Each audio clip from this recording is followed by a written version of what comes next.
শীঘ্রই নাটকে ফিরছেন সিলেটি আঞ্চলিক নাটকের জনপ্রিয় অভিনেতা শাহেদ মোশাররফ কোটাই মিয়া ভাই। গতকালকে তিনি এসেছিলেন উনার ঈশা মিডিয়া প্রোডাকশনের অফিসে।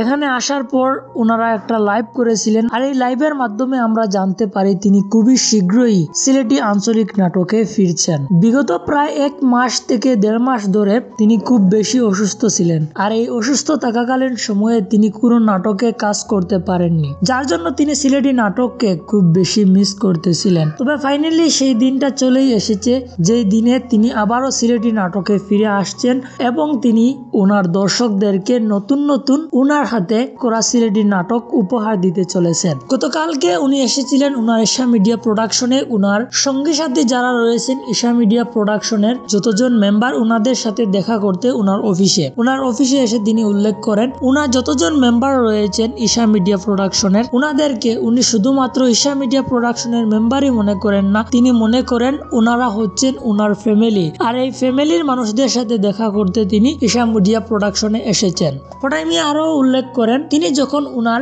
ফ্যামিলির মেম্বারদের সাথে মিলেন তখন তিনি যে অসুস্থ এই কথাটা ভুলেই যান। ওনার অফিসে উপস্থিত ছিলেন মতই ভাই, জনপ্রিয় কণ্ঠশিল্পী আকরাম ভাই সহ আরো অনেকেই। তো কে কে এতদিন ধরে সিলেটি নাটকের জনপ্রিয় অভিনেতা কোটাই মিয়া ভাই নাটককে মিস করতেছিলেন তা অবশ্যই কমেন্ট করে বলতে পারেন। আর কোটাই মিয়া ভাইয়ের ফ্যান হয়ে থাকলে চ্যানেলটাকে সাবস্ক্রাইব করে রাখেন, কারণ এখানে সবসময় সিলেটি আঞ্চলিক নাটক রিলেটেড নিউজ আপডেট আপনারা দেখতে পাবেন। ধন্যবাদ।